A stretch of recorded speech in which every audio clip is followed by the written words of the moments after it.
नमस्कार, कल 24 मा स्वागत छ। म स्मृति मल्ल।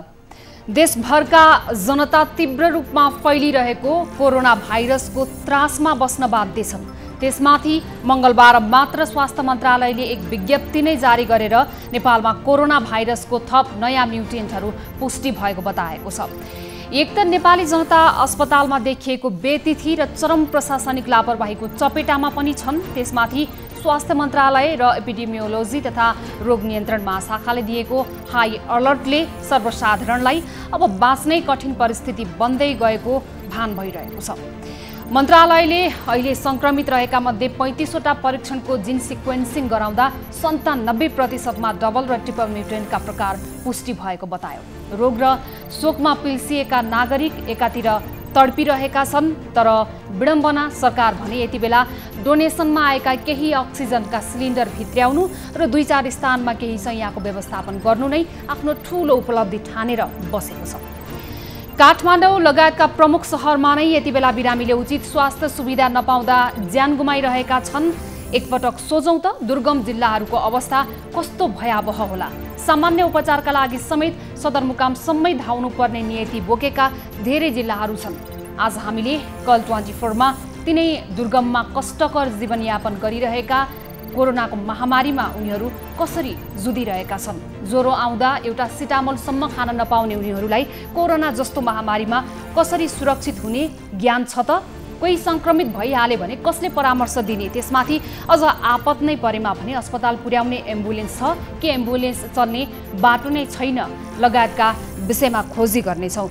आजको एपिसोडमा हामीले रुकुममा सडक अवरुद्ध हुँदा त्यसबाट उब्जिएको समस्याको विषयवस्तुलाई समेटेका छौँ। त्यस्तै उता रूपन्देहीतर्फ भने रूपन्देहीमा कोरोना संक्रमणबाट मृत्यु भएका व्यक्तिहरूको सब व्यवस्थापनमा समेत बिचौलियाको बिगबिगी देखिएको छ। सब व्यवस्थापन जस्तो एउटा गम्भीर विषयवस्तु जहाँ हरेक मानिसको संवेदना जोडिएको हुन्छ, यो अवस्थामा पनि देशका विभिन्न भागमा सेनाले जिम्मा लिएको छ यो कामको, तर रूपन्देहीमा भने संक्रमितहरूको सब व्यवस्थापनमा पनि बिचौलियाहरूको बिगबिगी देखिएको छ। यी कुराहरूलाई आजको हामीले कार्यक्रमको एपिसोडमा समेटेका छौँ। यसका अलावा तपाईँ दर्शकहरूसँगको प्रत्यक्ष कुराकानीमा पनि हामी जोडिनेछौँ।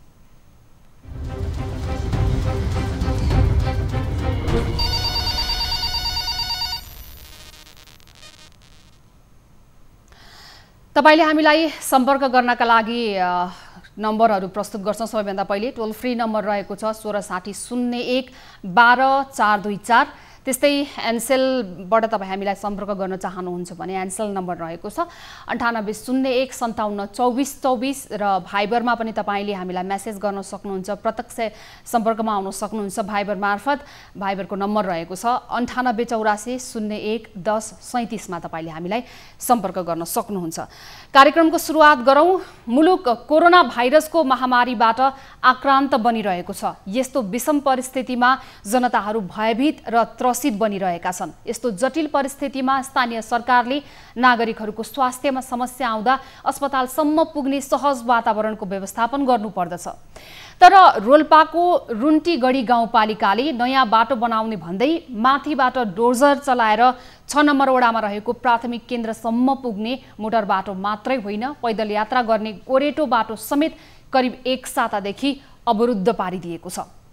रोल्पाबाट हाम्रा टिभी जर्नलिस्ट नन्दराम खड्काले पठाएको यो रिपोर्ट हेरौँ।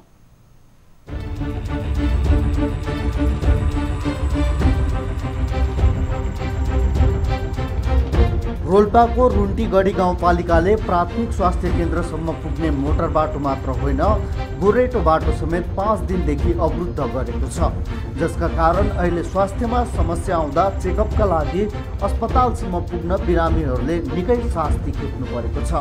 कोरोनाको महामारीको समयमा गाउँपालिकाले तयार गरेको 25 शय्याको आइसोलेसन केन्द्रमा जम्मा 10 सिलिन्डर मात्र अक्सिजनको उपलब्धता छ।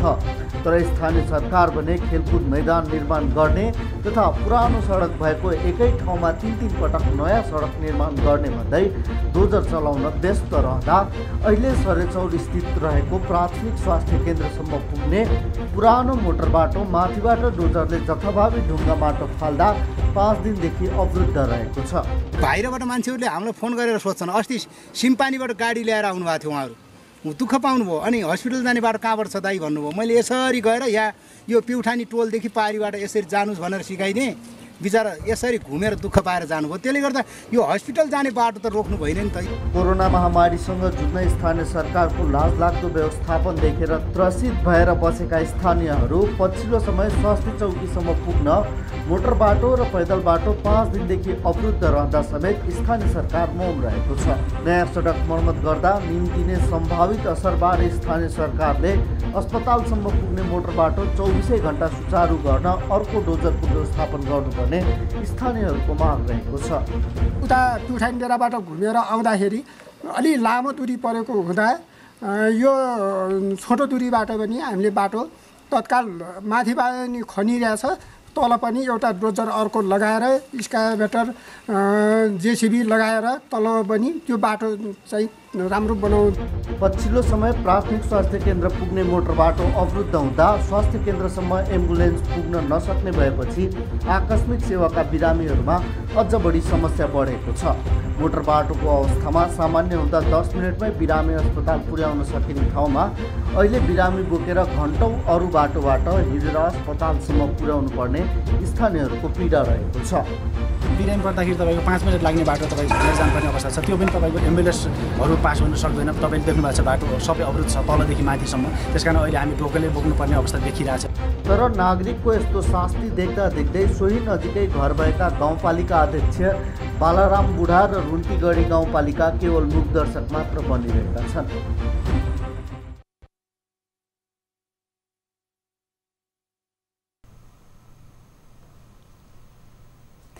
रोल्पाको रुन्टीगढी गाउँपालिकाको यो एकदमै अत्यास लाग्दो अवस्था रिपोर्टमा यहाँहरूले देखिहाल्नुभयो। त्यहाँको स्थलगत रिपोर्टिङमा जानुभएका हाम्रा टिभी जर्नलिस्टले हामीलाई दृश्यमा जे देखाउनु भएको छ त्यो निकै दर्दनाक छ। त्यहाँको अवस्था, त्यहाँको बाटो, भौगोलिक परिस्थितिलाई हेर्दाखेरि त्यहाँ बस्ने स्थानीय बासिन्दाले यतिखेर कतिसम्मको शास्ति खेप्नु परिरहेको छ भन्ने त्यो दृश्य आफै बोलिरहेको छ।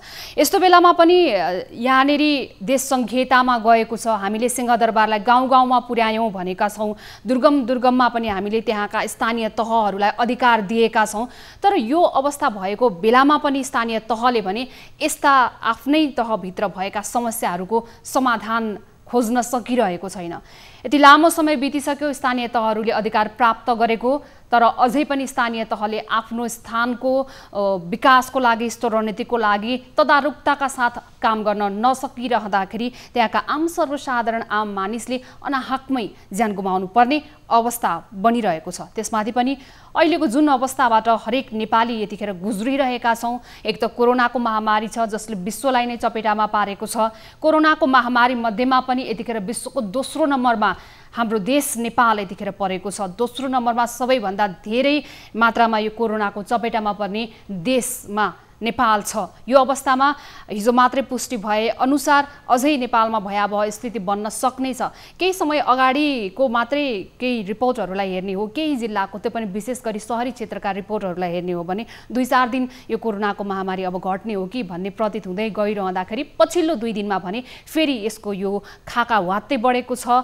यो दर रेटले पनि यतिखेर के देखाइरहेको छ भने नेपालमा जुन किसिमको नयाँ प्रकृतिका भेरिएन्टहरू भित्रिएको छ त्यसले अझै केही लामै समयसम्म आम नेपाली जनतालाई दुःख दिने स्पष्ट रूपमा देखिएको छ। बेथिति र विसङ्गतिका बीचमा यसरी दुर्गम र दूरदराजमा देखिने समस्याहरूको समाधान खोज्नको लागि तदारुकता हरेक स्थानले, हरेक स्थानीय तहले देखाउनुपर्छ। यतिखेर रुकुमको रोल्पाको रुन्टीगढी गाउँपालिकाको हामीले यो रिपोर्ट यहाँहरूलाई देखाएका हौँ। यदि त्यहाँका स्थानीयहरू तपाईँ हुनुहुन्छ भने निकै दुर्भाग्यपूर्ण अवस्थाबाट तपाईँहरू गुज्रिरहनु भएको छ। हुन त यस्ता दूरदराजको समस्या महामारीका बेलामा अलिकति बढी धेरै देखिने गर्छन्। समाचारमा आए भने, मिडियाहरूमा आए भने तपाईँ हामी सबैले थाहा पनि पाउने गर्छौँ। तर यसरी मिडियामा आएका, समाचारमा नआएका, नलेखिएका र नबोलिएका थुप्रै यस्ता दुःखद घटनाहरू दूरदराजमा घटिरहेका हुन्छन् जुन तपाईँ हामीसम्म सूचनाको रूपमा पनि आइपुग्न धेरै मुस्किल पर्छ। यतिखेर हाम्रा टिभी जर्नलिस्टले स्थलगत रूपमा नै हामीलाई त्यहाँको दृश्य देखाउनु भयो। त्यो दृश्य देख्दाखेरि त्यहाँका स्थानीय बासिन्दाले अहिलेको महामारीको चपेटामा आफ्नो जीवन रक्षाको लागि हार गुहार नै गर्नुपर्ने अवस्था देखिएको छ र त्यो अवस्था अनुसार त्यहाँका स्थानीयहरूले यतिखेर भने अलिकति दुःखद गुनासो गरिरहनु भएको छ। जुन बाटो हो त्यहाँको प्राथमिक उपचार केन्द्रसम्म पुग्ने एकमात्र बाटो यतिखेर भत्किएको अवस्थामा छ। हुन त त्यो बाटोलाई पुनर्निर्माण गर्ने भनेर भत्काइएको हो, तर यस्तो महामारीको बेलामा यो बेलामा जुनसुकै बेलामा पनि स्वास्थ्यमा समस्या आउने बेला छ। एक त यो अवस्थामा पुनर्निर्माणको लागि भत्काइएको बाटो एक साता बितिसक्दा पनि बन्न सकिरहेको छैन र त्यसको विकल्प पनि बन्न सकिरहेको छैन। हामी त्यहाँको थप जानकारी लिन्छौँ वस्तुस्थितिबारे। हाम्रा टिभी जर्नलिस्ट नन्दराम खड्का यतिखेर प्रत्यक्ष हुनुहुन्छ। नन्द, जस्तो अहिले त्यहाँनेरि जुन दृश्य तपाईँले हामीलाई देखाउनु भयो त्यो दृश्य निकै दर्दनाक छ। जुन किसिमले हिँड्ने गोरेटोसम्म पनि छैन, त्यहाँ गाडी चल्ने बाटो त भत्काइएको छ, त्यो अहिलेसम्म बन्न सकिएको छैन, तर हिँडेर जाने गोरेटो समेत छैन भन्नुभयो यहाँले। त्यहाँको यथार्थ वस्तुस्थितिबारे विस्तृत रूपमा भनिदिनुहोस् न हामीलाई। हजुर, यो रुन्टीगढी गाउँपालिकाको वडा नम्बर 6 स्थित प्राथमिक स्वास्थ्य केन्द्र जाने पुरानो बाटो थियो र जुन बाटोलाई अहिले होलेरी एकीकृत विकास अन्तर्गत रोल्पाको रुन्टीगढी गाउँपालिकाको वडा नम्बर 6 स्थित डुब्रिङ र प्राथमिक स्वास्थ्य केन्द्र जाने नयाँ बाटो अथवा खेलकुद मैदान बनाउने भनेर जसरी यो नयाँ कार्ययोजना अगाडि बढायो, यसले गर्दाखेरि यो विषम परिस्थितिमा अहिले प्राथमिक स्वास्थ्य केन्द्र जहाँ नागरिकहरू आपतकालीन अवस्थामा पुग्नुपर्ने हुन्छ त्यहाँ चाहिँ स्वास्थ्य क्षेत्र जस्तो ठाउँमा स्वास्थ्य संस्थामा जाने बाटो नै यति बेला गोरेटो बाटोदेखि मोटर बाटोहरू अवरुद्ध बनाइदिँदाखेरि हप्तौँ दिनदेखि फेरि बाटो अवरुद्ध हुँदा नागरिकहरूलाई चाहिँ एकदमै अहिले शास्ति खेप्नु परिराखेको गुनासो चाहिँ हामी कहाँ सर्वत्र आइराखेको छ। नन्द, जस्तो अब अहिले यहाँले भनिहाल्नुभयो हिँडेर जाने गोरेटो बाटो पनि छैन। यदि अस्पताल प्राथमिक स्वास्थ्य केन्द्रसम्म पुग्नु पर्यो भने चाहिँ त्यहाँनेरि त्यहाँका स्थानीयले केही आपत परिहालेमा स्वास्थ्यसँग सम्बन्धित केही आपतकालीन अवस्था सृजना भयो भने चाहिँ के गर्ने? त्यहाँको स्थानीय त्यही नजिकै रहेछ उहाँको घर पनि, यहाँको रिपोर्टमा प्रस्तुत भएअनुसार के भन्नुहुन्छ उहाँ?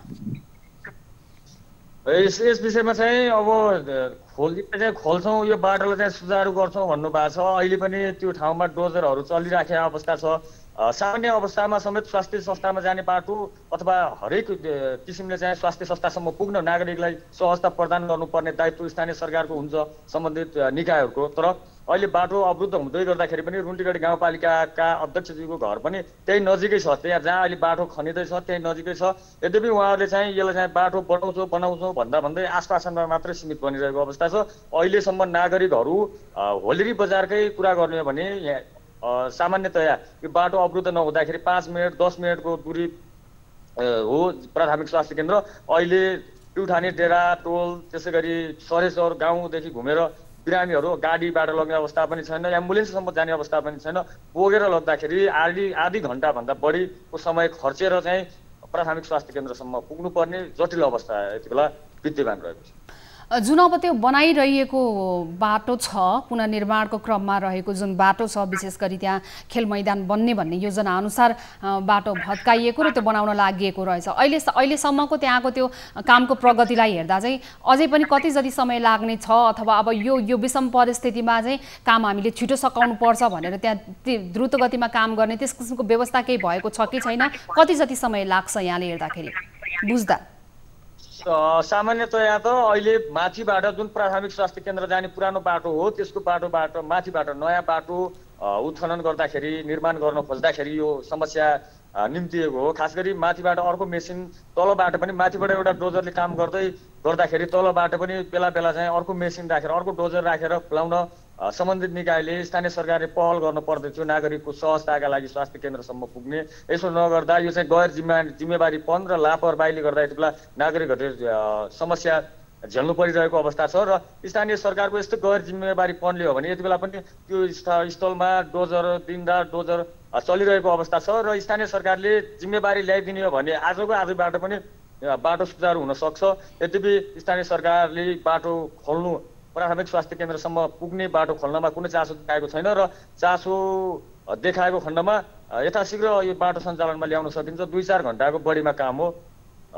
हजुर अहिलेसम्म बाटो सञ्चालनमा ल्याइएको छैन। मात्रै 2-4 घण्टाको मात्रै बाटोको काम बाँकी छ। यदि 2-4 घण्टाको काम मात्रै बाँकी हुँदा पनि एक सातादेखि चाहिँ उहाँहरूले यो बाटो बनाउने काम अझै सकाउनु भएको छैन। यो एकदमै चरम लापरवाही त्यहाँ देखिएको छ। जस्तो अब नन्दराम, जस्तो अब अहिले चाहिँ त्यहाँ विशेष गरी प्राथमिक स्वास्थ्य केन्द्रको पनि अवस्था बुझिहालौँ, किनभने अहिले अवस्था विषम छ। यो अवस्थामा चाहिँ जुनसुकै बेलामा पनि त्यहाँ आम सर्वसाधारणलाई त्यहाँ बसिरहनुभएका स्थानीयहरूलाई स्वास्थ्यसँग सम्बन्धित समस्या पर्न सक्छ। प्राथमिक केन्द्रको अवस्था चाहिँ कस्तो छ? अब बाटो त 2-4 घण्टामा बन्न सक्ने छ तदारुकता देखायो भने भन्नुभएको छ। सम्बन्धित निकायलाई हामी एकैछिनमा सम्पर्कमा ल्याउँछौँ र उहाँहरूले कहिले बनाउनुहुन्छ त्यसबारेमा खोजी अनुसन्धान गरौँला। प्राथमिक केन्द्रको बारेमा पनि अलिकति जानकारी गराइदिनुहोस् न, कस्तो अवस्थामा छ? प्राथमिक स्वास्थ्य केन्द्र अहिले नवनिर्मित भवन, गत वर्ष निर्माण सम्पन्न भएको भवनमा चाहिँ पुरानो पिएचसी भवनबाट अहिले त्यहाँ चाहिँ सेवा सुविधा दिन थालिएको हो। यसभन्दा अगाडि भोलेरी बजार नजिकै अहिले 6 नम्बर वडामा छ प्राथमिक स्वास्थ्य केन्द्र। यसअघि 7 नम्बर वडामा थियो र प्राथमिक स्वास्थ्य केन्द्रमा विगतदेखि नै कहिले डाक्टर नहुने, कहिले पर्याप्त औषधि नहुने, इक्विपमेन्टहरू नहुने विभिन्न समस्याहरू छ। अहिले पनि त्यस्तै अवस्थामा प्राथमिक स्वास्थ्य केन्द्र गुज्रिरहेको छ, जहाँ अहिले चाहिँ यो विषम परिस्थितिमा कोभिड-19 को यो चाहिँ यस्तो महामारीको अवस्थामा पर्याप्त मात्रामा आइसोलेसन केन्द्रहरूमा अक्सिजनको अवस्था पनि एकदम अपर्याप्त मात्रामा छ र त्यसैगरी प्राथमिक स्वास्थ्य केन्द्रमा पनि जनशक्तिका अभाव, विभिन्न समस्याहरू नागरिकहरू सामान्य एक्सरे गर्नु पर्यो भने पनि साधारण एक्सरेको लागि यसभन्दा अगाडि पनि छिमेकी जिल्ला दाङ जानुपर्ने अवस्था थियो। जर्जरपूर्ण अवस्थामा छ। प्राथमिक स्वास्थ्य केन्द्रमा 72% प्रकारको जस्तो लाग्छ मलाई, मैले जानकारी लिए अनुसार त्यो 72 किसिमका औषधिहरू पाइनुपर्ने ठाउँमा अहिले 20-24 किसिमका भन्दा बढी औषधिहरू छैन। यदि कुनै रोगले सताएमा त्यहाँ बिरामी उपचार गर्न जानुभयो भने 72 वटा औषधि राख्नुपर्ने अत्यावश्यक मात्रै हो। त्यो 72 वटा नाम चाहिँ राख्नै हुनैपर्छ भन्ने त्यो मापदण्ड हो। त्यो मध्येमा जम्मा 20-25 वटा मात्रै औषधिहरू त्यहाँ उपलब्ध छ, होइन भने त्यसको कुनै उपाय अथवा विकल्प छैन। त्यसो भए यसको विकल्प भनेको त अब सेवाग्राहीहरूले, नागरिकहरूले थप उपचारका लागि सामान्य उपचारका क्रममा पनि उहाँहरूले चाहिँ उपचार पाउनु भएन भने छिमेकी जिल्लामा हजारौँ रुपियाँ खर्च गरेर गाडी एम्बुलेन्सहरू रिजर्भ गरेर विभिन्न परिवारलाई एकदम समस्या परिरहेको अवस्था छ। जसरी स्थानीय सरकार मौन बसिरहेको छ, स्थानीय सरकारको स्वास्थ्य शिक्षा, जसरी यो निर्वाचनको बेला एजेन्डाहरू बनाइएको हुन्छ, गाउँ गाउँमा सिंह दरबार भन्ने नारा छ, स्वास्थ्यको लागि संविधानमा पनि त्यस्तै किसिमका उल्लेख गरिएको छ, नागरिकहरूलाई शिक्षा स्वास्थ्य भनेर। तर स्वास्थ्यको अवस्था यस्तो जर्जरपूर्ण छ रुन्टीगढी गाउँपालिका लगायत रोल्पाका विभिन्न स्थलहरूमा, पालिकाहरूमा, त्यसमा पनि रुन्टीगढी गाउँपालिकामा चाहिँ विशेष स्वास्थ्य क्षेत्रलाई चाहिँ उपेक्षा गरिएको अवस्था छ सम्बन्धित निकायबाट।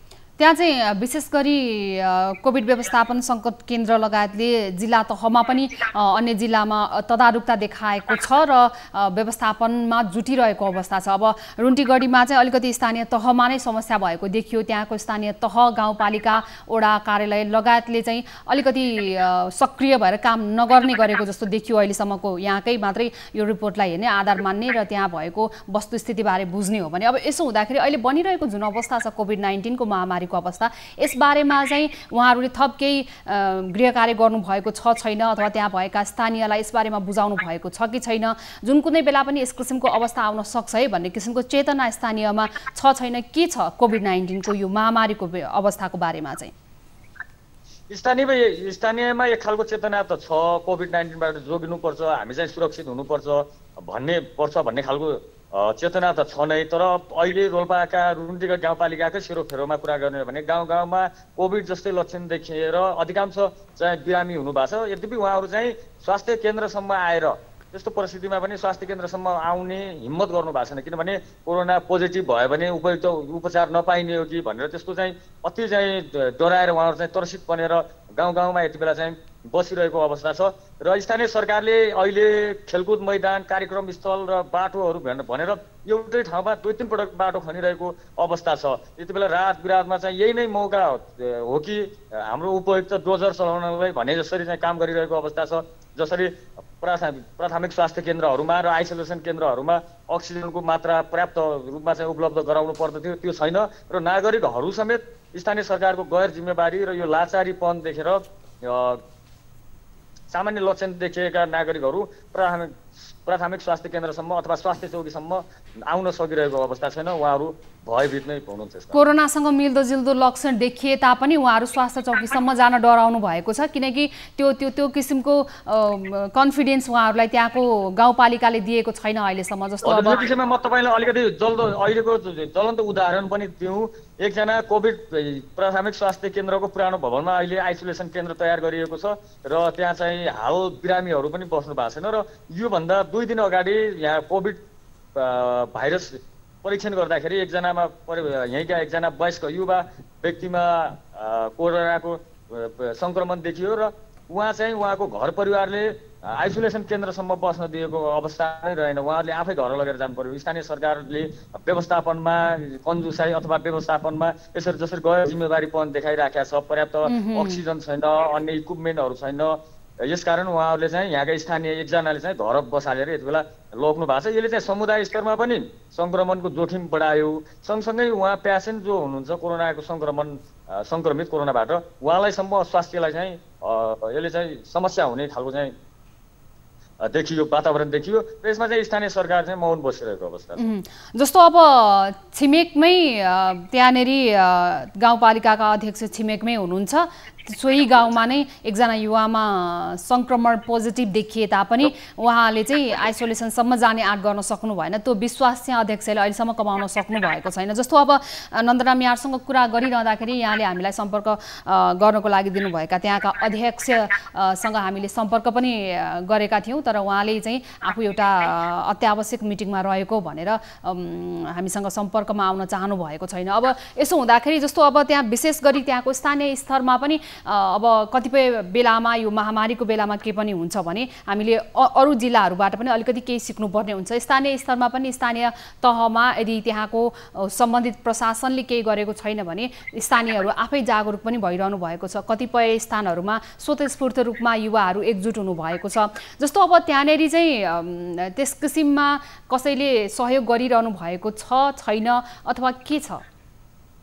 छैन यति बेला सहयोग सङ्कलन गर्ने भन्ने चाहिँ यति बेला कसैबाट पनि भएको छैन। स्थानीय सरकारले चाहिँ भाषणमा कथनीमा चाहिँ सबै गर्छौँ भनेर चाहिँ आश्वासन दिनुहुन्छ, तर यही गाउँपालिकाका 2 जना नागरिकको चाहिँ ज्यान गइसकेको अवस्था छ। कोभिड सङ्क्रमितहरूको जो अलिक वृद्ध पनि हुनुहुन्थ्यो उमेरले र समयमै उपचार पाएका कारण ढिलासुस्तीका कारण यहाँबाट बाहिर रिफर गर्दै उहाँहरूको चाहिँ उपचारको क्रममा ज्यान पनि गुमाइसक्नु भएको छ उहाँहरूले र सहयोग पनि चाहिँ कतैबाट आएको अवस्था छैन। स्थानीय सरकारले भएका बजेटहरू स्थानीय पालिकाका सरकारका बजेटहरूले यति बेला डोजरहरू रात बिरातमा दिनलाई दिन रातलाई रात नभनेर डोजरहरू चलिरहेका छन्, तर आइसोलेसन केन्द्रमा 10वटा अक्सिजन सिलिन्डर मात्रै उपलब्धता छ, जो कि मैले त्यहाँका स्वास्थ्य कर्मीहरूसँग बुझेको थिएँ, केही दिन अगाडि बुझ्ने मौका पाएको थिएँ र जिज्ञासा राख्दाखेरि उहाँहरूले यो 10वटा सिलिन्डरले 2 जना पेसेन्टलाई 2 जना सङ्क्रमितलाई यदि समस्या भयो भने 2 दिन पनि नपुग्ने खालको चाहिँ उहाँहरूले दुखेसो पोख्नु भएको थियो, हामीलाई जानकारी दिनुभएको थियो। यस्तो खालको चाहिँ दयनीय अवस्था छ। यति बेला सहयोग भने कुनै निकायबाट आएको छैन, जबकि स्थानीय सरकार समेत यो विषयमा मुख दर्शक मात्र बनिरहेको अवस्था छ। हुन्छ नन्दराम, निरन्तर रूपमा खबरदारीमा यहाँ जुटिरहनु होला। सम्बन्धित निकायलाई हामीले यहाँले रिपोर्टिङ गरे अनुसार प्रश्न गर्ने जमर्को पनि गरेका थियौँ। जस्तो रुन्टीगढी गाउँपालिकाका अध्यक्ष बालाराम बुढा हुनुहुन्छ, सरलाई हामीले केही बेर अगाडि मात्रै सम्पर्कमा ल्याउने प्रयास गरेका थियौँ। उहाँले आफू अत्यावश्यक एउटा मिटिङमा भएको भन्नुभएको छ र त्यो कारणले गर्दाखेरि आफू सम्पर्कमा नआउने भनेर भन्नुभएको छ। यद्यपि स्थानीय स्तरमा हुने गरेका यी यस्ता ससाना लापरवाही भन्नुपर्छ, किनभने 1 साता बितिसक्यो जुन हिसाबमा त्यहाँको सडकको अहिलेको अवस्था छ, बन्दै गरेको तर पुरा नभएको सडकको अवस्था, अबको 2-4 घण्टा मात्रै यदि त्यहाँ लागेर काम गर्ने हो भने अबको 2-4 घण्टामा त्यो समस्या समाधान हुने अवस्था छ। जुन त्यहाँको स्थानीय गाउँलेहरूको लागि अस्पताल प्रारम्भिक अस्पतालसम्म पुग्ने एउटै मात्रै वैकल्पिक सडक जहाँबाट गाडी चलाउन सकिन्छ अथवा हिँड्ने डुल्ने एउटा बाटोको रूपमा प्रयोगमा आउने सडकको अवस्था त्यो बनाएर छाडिएको छ। सोही वडामा त्यहाँ नजिकै जहाँनेरि बाटो बनिरहेको छ त्यहाँ नजिकै अध्यक्ष बस्नुहुन्छ, अध्यक्ष बालाराम बुढाज्यू। हामीले उहाँलाई सम्पर्कमा ल्याउन चाहेका थियौँ, उहाँलाई यो विषयमा स्पष्ट रूपमा जवाफदेहितामा चाहेका थियौँ, तर उहाँ सम्पर्कमा आउन चाहनु भएको छैन। यद्यपि हामी निरन्तर प्रयास गर्नेछौँ उहाँलाई सम्पर्कमा ल्याउने। 2-4 घण्टाको मात्रै काम बाँकी भएको कारणले गर्दाखेरि यो समस्यामा समाधान हुन सक्यो भने कमसेकम त्यहाँका सर्वसाधारण प्राथमिक उपचारसम्म पाउन सक्ने अवस्थामा पुग्ने थिए। यतिखेर रुन्टीगढी गाउँपालिकामा पनि कोरोना संक्रमणका कारण केही समय अगाडि मात्रै 2 जनाको मृत्यु भइसकेको अवस्था रहेको छ भनेर हामीलाई हाम्रा टिभी जर्नलिस्ट नन्दराम खड्काले जानकारी गराउनु भएको छ। त्यसैगरी नन्दले भनेअनुसार केही दिन अगाडि मात्रै त्यहाँ एकजना युवामा पनि कोरोना संक्रमण पुष्टि भएको थियो, तर गाउँपालिकाले जुन किसिमको व्यवस्थापन त्यहाँ गर्न सकिरहेको छैन, जुन हिसाबले त्यहाँ आइसोलेसन सेन्टर खडा त गरिएको छ तर नाम मात्रैको आइसोलेसन सेन्टर खडा गरिएको छ, त्यहाँ आम सर्वसाधारणलाई एउटा विश्वसनीय वातावरण बनाउन सकिएको छैन।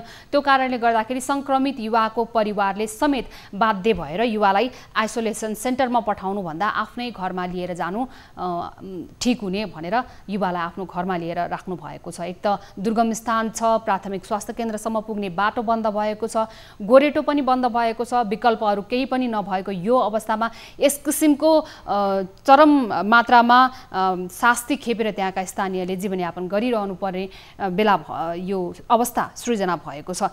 रोल्पाको यो रिपोर्ट हामीले प्रस्तुत गर्यौं। रुन्टीगढी गाउँपालिकाको विषय हो यो, विशेष गरी आइसोलेसन सेन्टर जहाँ 10 वटा सिलिन्डर मात्रै पुर्याइएको छ। न त त्यहाँ त्यो सिलिन्डर सकिएपछि पुनः सिलिन्डर रिफिल गर्ने एउटा अक्सिजन रिफिल गर्न सक्ने अवस्था पनि छैन, त्यो विकल्प पनि छैन।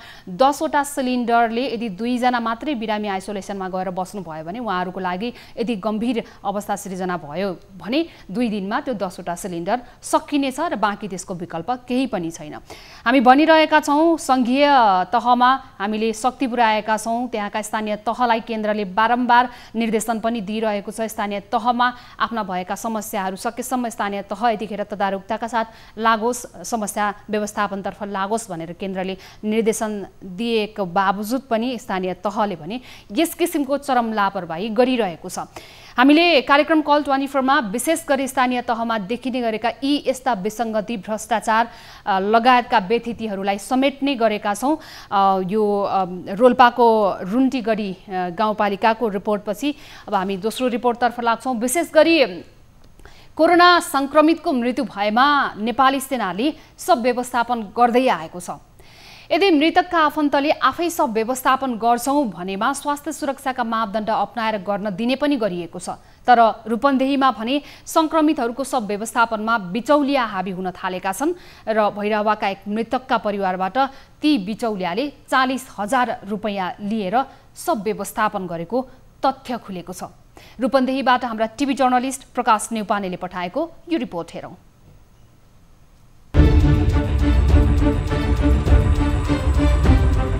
सिद्धार्थनगर नगरपालिका 1 पक्लीहवाका 71 वर्षीय कोरोना संक्रमित पुरुषको आइतबार बिहान भैरहवा स्थित भीम अस्पतालमा मृत्यु भयो। मृत्युपछि आफन्तले शव व्यवस्थापनको तयारी गर्दै थिए। 4-5 जना युवाहरू आएर संक्रमितको शव आफैले व्यवस्थापन गर्न नहुने डर देखाए। त्यतिकैमा उनीहरूले आफूहरूले शव व्यवस्थापनको काम गर्दै आएको बताउँदै त्यसका लागि 60,000 रुपैयाँ लाग्ने बताए। बार्गेनिङ गर्दै गए र पीडित परिवारबाट 40,000 रुपैयाँ लिएर भैरहवाको स्वर्गद्वारी घाटमा लगेर शव जलाए। मृतकका आफन्तलाई सेनाले शव व्यवस्थापन गर्छ भन्ने जानकारी थिएन, पछि मात्रै थाहा पाए। त्यसपछि आफूहरू ठगिएको भन्दै दुखेसो गरेका छन्। अब हाम्रो त अब जति सक्दो अब ट्याक्क त्यहाँबाट व्यवस्थापन गरेर लगेर मिलाइ गरेर ट्याक्क पारेर अब आउने अवस्थामा चाहिँ हामीलाई त त्यो उयो भएन। तर यसो बुझ्दाखेरि अब उहाँहरू लास जलाउने क्रममा पनि हुनुहुन्थ्यो। अनि हामीले चाहिँ ल यो कार्य समाप्त गरेर जानु होला भन्दाखेरि ल भनेर एकछिन हाम्रो पनि ड्युटी छ, अफिसबाट फोन आइरहेको छ सरहरूको भन्नुभएको थियो। अनि चाहिँ बस्नुभयो, उहाँ कार्यक्रम भ्याएर अनि पैसा लिनुभयो, अनि उहाँहरू चाहिँ फर्किनुभयो त्यहाँबाट। पीडित परिवारबाट यति ठुलो रकम लिएर शव व्यवस्थापन गर्ने बिचौलियाको पहिचान भने हुन सकेको छैन। यो समूहले यसअघि पनि रूपन्देहीकै ठुटीपिलका एक सङ्क्रमितको मृत्युपछि 53,000 रुपैयाँ लिएर शव व्यवस्थापन गरेको बताइन्छ। भीम अस्पतालभित्रै ठगिएको यो परिवार प्रतिनिधि मात्रै हो। स्रोतका अनुसार अस्पतालकै कर्मचारीले पनि सङ्क्रमितको मृत्युपछि शव र्यापिङ गरेको 3,000 रुपैयाँसम्म लिने गरेका छन्। यसबारे अस्पताल र प्रहरी प्रशासन बेखबर छ। प्रशासनले भने उजुरी आएमा र यदि कसैले शव व्यवस्थापनको नाममा ठगी धन्दा चलाएको भए कडा कारबाही गर्ने जनाएको छ। सेनाले व्यवस्थापन गरेको छ, आएको छैन भने घर परिवारले व्यवस्थापन गर्नुभएको छ, यति हामीलाई थाहा छ। र यदि यहाँले उठाउनु भएको जिज्ञासा यदि कहीँ कतै भएको छ भने त्यो गलत हो। यो हामीलाई चाहिँ यो विषयमा तुरुन्त जानकारी आयो भने कसले यस्तो काम गरेको रहेछ यो विषयमा हामी तुरुन्तै कारबाही अथवा चाहिँ छानबिन र कानुनी उपचारको बाटो अवलम्बन गर्छौँ। सङ्क्रमितको मृत्युपछि आफन्त भाव विह्वल हुन्छन्। त्यसैको मौकामा अस्पतालभित्रै ढुकेर बस्ने बिचौलियाले पीडित परिवारलाई ठग्दै आएका छन्। एउटा शव व्यवस्थापनमै यति मोटो रकम बुझाउनु पर्दा पीडित परिवार झनै पीडित बनेका छन्। त्यसैले बिचौलियाको पहिचान गरी स्थानीय प्रशासनले तुरुन्त कारबाहीको दायरामा ल्याउनु जरुरी छ।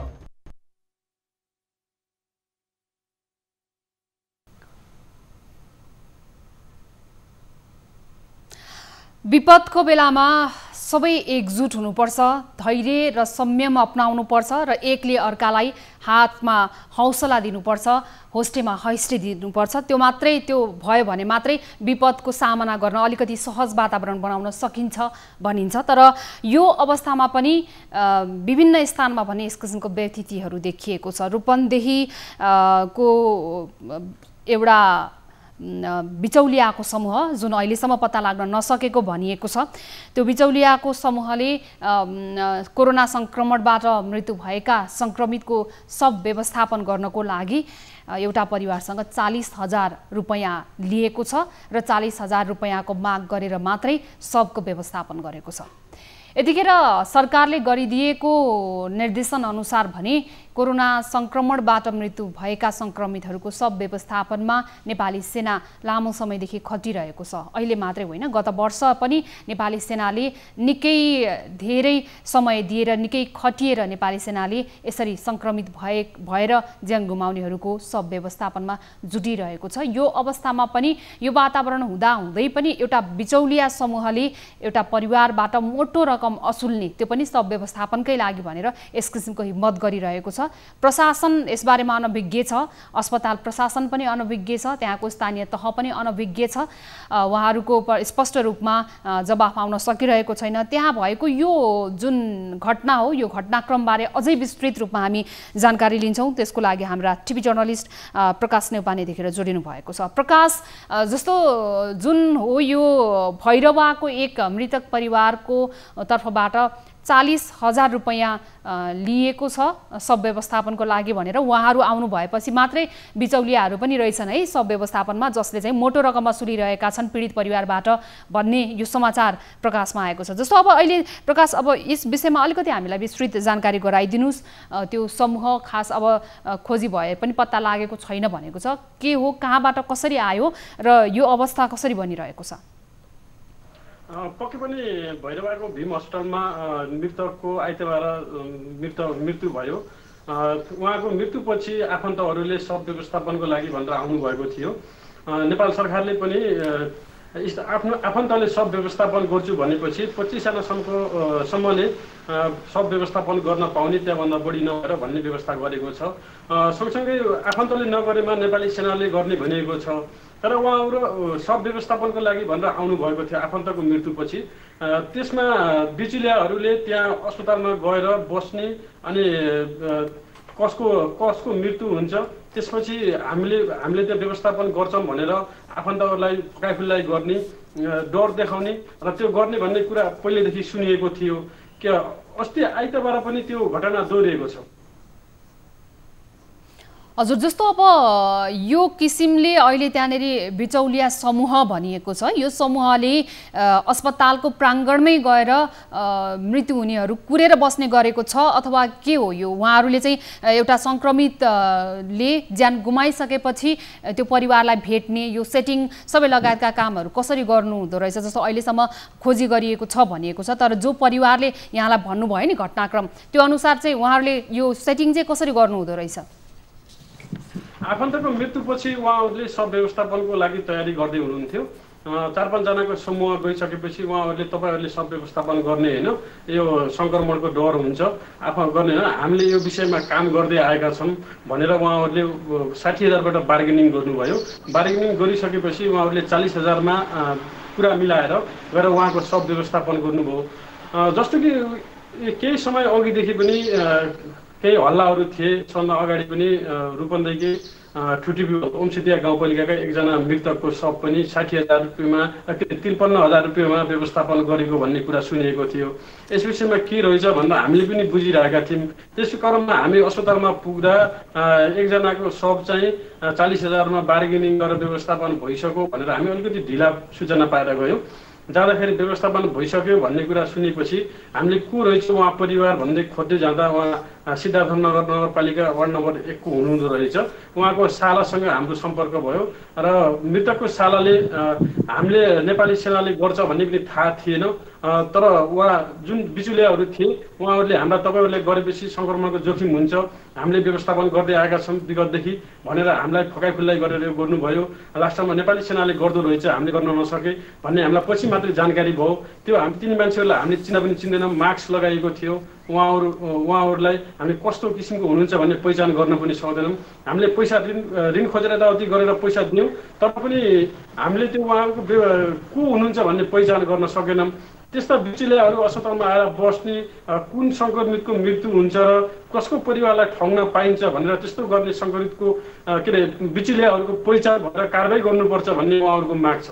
जस्तो प्रकाश, अब यस किसिमको एउटा गम्भीर विषय, त्यो पनि नाटकीय रूपमा यो सेटिङ चलिरहेको रहेछ। जस्तो अब कुनै एउटा अस्पताल हाताभित्र सङ्क्रमितको मृत्यु भइसकेपछि त्यसबारेको सूचना त्यो बिचौलिया समूहसम्म कसरी पुग्यो भन्ने त एउटा गम्भीर प्रश्न छ। उहाँहरू कि चाहिँ नि उहाँहरू 24 घण्टा अस्पतालको हाताभित्र नै बसेको हुनु पर्यो, या त उहाँहरूलाई अस्पतालको तर्फबाट कहीँ कतैबाट चाहिँ उहाँहरूलाई यो सूचना दिने एउटा सुराकी पनि भएको हुनु पर्यो। अब यस्तो किसिमको एउटा गम्भीर किसिमको एक त मानवीयता माथि नै खेलवाड भइरहेको छ, एक त आफन्त गुमाउनुको पीडा त्यो परिवारमाथि छँदै नै छ। यो बेलामा यस किसिमको एउटा कथा जस्तो तयार पारेर उहाँहरूले उहाँको मनोभावनासँग खेलेर त्यसपछि पैसा असुल्ने यो नाटकीय प्रवृत्ति देखियो। यसो हुँदाखेरि चाहिँ अस्पताल प्रशासनसँग पनि यहाँहरूले बुझ्ने प्रयास गर्नुभयो, जुन यो सिद्धार्थनगर नगरपालिकाको परिवारले आफन्त जुन अस्पतालमा गुमाउनु भएको हो नि, त्यो अस्पतालसँग पनि बुझ्ने प्रयास गर्नुभयो कि गर्नु भएन प्रकाश? हामीले अस्पतालको मैले सूचना अधिकारीसँग कुरा गरेको थिएँ, डाक्टर नारायण पोखरेलसँग।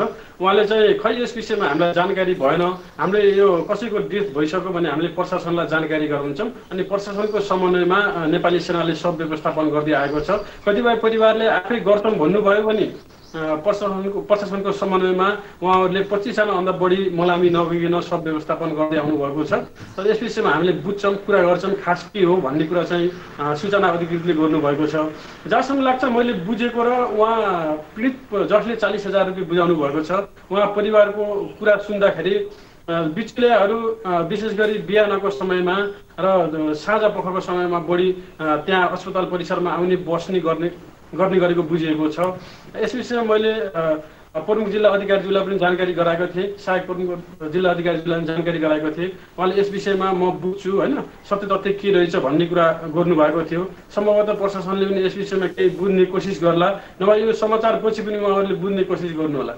पक्कै पनि आशा गरौँ। टेलिभिजन हेरेपछि, हामीले प्रस्तुत गरेको यो रिपोर्ट हेरेपछि त्यहाँको स्थानीय प्रशासनले यस्ता घटनाहरूमा अलिकति तदारुकताका साथ छानबिनलाई अगाडि बढाओस्। जस्तो अब उक्त परिवारसम्म यहाँ हामी आफै खोज्दै पुगिहाल्नु भयो, यो एउटा पाटो भयो। अब त्यसभन्दा बाहेक चाहिँ उहाँहरूले जस्तो अब त्यहाँ प्रशासनमा जाने प्रहरीसम्म गएर चाहिँ जुन बेलामा नेपाली सेनाले सब व्यवस्थापन गर्छ अथवा आफू चाहिँ ठगियो, हामीलाई चाहिँ यसरी बिचौलियाको समूहले ठगेछ भन्ने उहाँहरूले थाहा पाएपछि चाहिँ उहाँहरूले त्यो कतै गएर उजुरी गर्ने अथवा प्रहरीमा भन्ने अथवा स्थानीय प्रशासनलाई गुहार्ने गर्नुभयो कि गर्नु भएन? उहाँसँग मेरो हिजो सम्पर्क भएको थियो। उहाँले सम्पर्क गर्दाखेरि उहाँले चाहिँ तपाईँले प्रहरीलाई खबर गर्नुहोस्, प्रशासनमा उजुरी दिनुहोस्, को रहेछ त्यसको पहिचान गर्नुपर्छ, तपाईँ जस्ता अरू पनि ठगिन सक्नुहुन्छ भनेर मैले पनि पर्सनली उहाँलाई भेट्दाखेरि सुझाव दिएको थिएँ। उहाँले अहिले यति बेला हामी अलिकति पीडामा छौँ, जसरी पनि त्यो पैसा तिरियो, सब व्यवस्थापन भइसक्यो। अब हाम्रो यो पीडा केही दिनपछि म पक्कै पनि प्रशासनलाई खबर गर्नेछु भन्ने कुरा गर्नुभएको थियो। अर्को कुरा उहाँले आफ्नो पहिचान पनि दिन चाहनु भएको छैन। पहिचान नदिँदाखेरि प्रशासनलाई भोलि कतै भनेर मलाई जस्तो त्यो बिचुलिया समूहले अप्ठ्यारो पार्छ कि जस्तो भन्ने केही अलिकति डरको कुरा पनि गर्दै हुनुहुन्थ्यो। त्यसको लागि हामीले अलिकति हौसला पनि थपिदिएका थियौँ। तपाईँले प्रशासनलाई खबर गर्नुहोस्, तपाईँको नाम गोप्य रहन्छ, कसले खबर गर्यो भने थाहा हुँदैन भनेर अलिकति हौसला पनि दिएका थियौँ। यद्यपि उहाँ त्यो बिचुलियासँग अलिकति डराएको हो जस्तो पनि लाग्छ। हुन्छ प्रकाश, सम्पर्कमा रहनु होला। यहाँसँग म फेरि फर्केर आउँछु। यति बेला हामीसँग रूपन्देहीका प्रमुख जिल्ला अधिकारी असमान तामाङ सर जोडिनु भएको छ। विशेष गरी उहाँको स्थानीय तहमा एउटा अस्पतालमा एउटा सर्वसाधारणले सङ्क्रमणका कारण ज्यान गुमाएपछि उहाँको सब व्यवस्थापनमा उहाँको आफन्त, उहाँको परिवार ठगिएको छ। यसबारेमा हामी थप जानकारी लिन्छौँ। प्रशासन के कति जानकार छ? तामाङ सर, स्वागत छ यहाँलाई न्युज 24 टेलिभिजनमा। सर नमस्ते, स्वागत छ यहाँलाई। हजुर सर, जस्तो अहिले चाहिँ एउटा मात्रै होइन, 2-4वटा घटनाहरू यतिखेर हामीसम्म आइपुगेको छ। त्यहाँनिर रूपन्देहीमा चाहिँ के भइरहेको छ भने विशेष गरी एउटा अस्पतालमा कोरोना सङ्क्रमितले ज्यान गुमाएपछि त्यहाँ एउटा बिचौलिया समूह छ जसले चलखेल गरिरहेको छ। आफन्तहरूको मनोभावना, मनोदशासँग खेलेको छ र उहाँहरूसँग मोटो रकम असुलेर सङ्क्रमितको सब व्यवस्थापन हामी गर्छौँ भनेको छ। उहाँहरूको पहिचान त अहिलेसम्म गर्न सकेको छैन। प्रहरीले पनि, प्रहरीसँग पनि हामीले सोध्नेछौँ। जस्तो प्रशासन चाहिँ यसबारेमा कतिको जानकार छ सर? अब यसमा हजुरले उठाएको कुरा चाहिँ नेपाल सरकारको यो प्रोटोकल भन्दा विपरीत छ। नेपाल सरकारले तोके अनुसार नेपाली सेनाले नै सब व्यवस्थापन गर्छ र अहिलेको प्रक्रिया भनेको जुन हस्पिटलमा डेथ भएको छ, हस्पिटलको हकमा हस्पिटलले चाहिँ जिल्ला प्रशासन कार्यालयले पत्रचार गर्छ र जिल्ला प्रशासन कार्यालयले हामी नेपाली सेनालाई सब व्यवस्थापन गर्नु भनेर पत्रचार गर्छौँ। एउटा सिस्टम जस्तो चाहिँ यदि घरमा कोही मान्छे डेथ भएको छ भने सम्बन्धित नगरपालिकाको वडा कार्यालयबाट हामीलाई जानकारी प्राप्त हुन्छ, हामी सेनालाई लेख्छौँ, त्यसपछि सब व्यवस्थापन हुन्छ। र यो कुरा चाहिँ मैले जुन तपाईँले भनेको कुरा मलाई पनि केही कुरा चाहिँ सुन्न प्राप्त भइसकेपछि त्यहाँका मेसो, त्यहाँको सञ्चालक समितिका पदाधिकारीलाई मैले बुझेँ यो चाहिँ वास्तविकता होइन, यो सत्य चाहिँ होइन। जस्तो त्यहाँको अस्पताल यो एउटा यो परिवार जुन छ उहाँहरूले बिचौलियालाई 40,000 रुपैयाँ बुझाउनु भएको छ उहाँहरूको आफन्तको सब व्यवस्थापनको लागि। त्यहाँको सिद्धार्थनगर नगरपालिका वडा नम्बर 1 को परिवार हुनुहुन्छ। उहाँहरूले अहिले चाहिँ हामी शोकमा नै छौँ, त्यो कारणले गर्दाखेरि प्रहरीसम्म पुग्न सकेका छैनौँ, तर कृपया यो घटना बाहिर ल्याइदिनु होला, हामी केही दिनपछि उजुरी पनि हाल्नेछौँ र न्यायको लागि आवाज पनि उठाउनेछौँ पनि भनिरहनु भएको छ। अब यो अवस्थामा चाहिँ अस्पतालले जेसुकै भनोस् अथवा अरूले जेसुकै भने पनि प्रत्यक्ष पीडित परिवार नै सम्पर्कमा आउनुभयो भने त अब यसलाई नकार्न सकिने अवस्था पनि भएन। होइन, पहिलो त हजुरलाई के भनौँ भने फेरि पनि यो सब व्यवस्थापन सम्बन्धी कार्यविधिको विपरीत छ। कोभिड लागेको बिरामी कुनै पनि व्यक्तिले अहिले विथआउट को जानकारी लानै पाइँदैन। हाम्रो मेकानिजम त्यो हजुरले बुझ्नुभयो हुन्छ। प्रत्येक अस्पतालले हामीले लेख्छ, अहिलेको मैले जुन सिस्टम भने अब यो उहाँले अब कसरी त्यो घटना चाहिँ भयो मैले पनि जानकारी पाएर सुन्न सोद्धा उहाँले होइन भनेर भन्नु मेरो सरले। यदि कुरा सत्य हो भने म तुरन्त जो मान्छे छ त्यसमा संलग्न भएको बिचौलिया वा कोही व्यक्ति र अस्पताल प्रशासनलाई पनि कारवाही गर्छु। हो, एकदम होइन। यहाँहरूको प्रशासनबाट सही ढङ्गबाट काम भइरहेको हुनसक्छ, नीति निर्माण अनुसार नै काम भएको हुनसक्छ, अस्पतालले पनि सही तरिकाले सब हस्तान्तरण पनि गरेको हुनसक्छ, तर परिवार आफै चनाखो नहुँदाखेरि चाहिँ उहाँहरू फस्नु भएको पनि हुनसक्छ। खालि त्यो बिचौलिया समूहबारे यदि कसैले गुनासो आएको छ भने चाहिँ उहाँहरूको खोजी गर्ने हो कि भन्ने मात्रै हाम्रो प्रश्न हो। सबै ठाउँमा चाहिँ हजुरलाई के भन्न चाहन्छु भने यदि कोही मान्छे पीडितको अनुमति बिना कोही पीडित चाहिँ म पीडा प्रयोग भएन अहिले आउँछ म अहिले इमिडिएट एक्सन लिन्छु त्यसलाई नियन्त्रण गरेर कारबाही गर्छु हजुर त्यो चाहिँ मेरो कमिटमेन्ट हो हस् धन्यवाद सर यहाँलाई यो कमिटमेन्टको लागि जस्तो अब उहाँ सम्पर्कबाट बाहिरिसक्नु भएको छ म अझै अलि केही प्रश्नहरू पनि उहाँलाई राखौँ भनेको थिएँ तर म व्यस्त छु पनि भनिरहनु भएको थियो त्यही कारणले पनि होला अब रूपन्देहीबाट प्रमुख जिल्ला अधिकारी असमान तामाङ हामीसँग जोडिनु भएको थियो सरले हामीलाई विशेष गरी चाहिँ अहिले जुन किसिमको यो आएको छ हामीले चाहिँ जुन सर्कुलेसन छ त्यो सर्कुलेसन हामीले नियम कानुन अनुसार नै गर्ने गर्छौं र त्यो नियम कानुन अनुसार नै अस्पताल प्रशासनले सब हस्तान्तरण गर्नुपर्ने हुन्छ र अस्पतालमा यो हल्ला आएपछि उहाँले अस्पतालमा मैले बुझेको पनि छु र अस्पताल प्रशासनले त्यही अनुसार परिवारलाई जिम्मा लगाएको जानकारी मैले पाएको छु भन्नुभएको छ जो पीडित परिवार हुनुहुन्छ उहाँ सिद्धार्थ नगर नगरपालिका 1 को परिवारहरू हुनुहुन्छ उहाँहरू अहिले शोकमा नै हुनुहुन्छ तैपनि उहाँहरू यसरी फसिसकेपछि अरु थप परिवारले यो दुर्दशा भोग्नु नपरोस् अरु थप परिवारले चाहिँ ठगिन नपरोस् भनेर उहाँहरूले यो समाचार प्रकाशमा ल्याइदिनु भएको छ त्यसको लागि उक्त परिवारलाई पनि धन्यवाद दिन चाहन्छौं जस्तो अब आम सर्वसाधारणले पनि अलिकति बुझ्नुपर्ने कुरा चेतनाशील भएर बस्नुपर्ने कुरा के छ भने यतिखेर संक्रमणबाट जो पनि व्यक्तिले ज्यान गुमाउनुहुन्छ उहाँको सब व्यवस्थापन गर्ने जिम्मा नेपाल सरकारले लिदिएको छ र नेपाल सरकारले नेपाली सेनालाई यो जिम्मेवारी सुम्पिएको छ नेपाली सेनाले गत वर्षबाट नै सब व्यवस्थापनमा लामो रूपमा खटिएर उहाँहरूले तदारुकताका साथ सब व्यवस्थापनमा गम्भीरताका साथ लागिरहनु भएको छ आम सर्वसाधारणले थाहा पाउनु पर्ने कुरा हो त्यसभन्दा पछाडी उहाँहरूले आफ्नो प्रशासनको मिलेमतोमा रहेर र प्रशासनको अनुमति लिएर परिवार आफैले पनि सबको व्यवस्थापन गर्ने जिम्मेवारी लिन सक्नुहुन्छ अहिले पछाडी आएर यो नियम पनि बनाइएको छ हैन भने चाहिँ उहाँहरूले अस्पताल प्रशासनलाई भन्नुभयो भने अस्पताल प्रशासनले आफैले यसको व्यवस्था गरिदिने पनि व्यवस्था मिलाइएको छ र त्यहाँबाट हामीलाई रूपन्देहीका प्रमुख जिल्ला अधिकारीले एउटा कमिटमेन्ट गर्नुभएको छ यदि यो घटना बारे उजुरी उहाँहरूले पाउनु भयो भने एकदमै छिटो भन्दा छिटो त्यो बिचौलियाको समूह जुन छ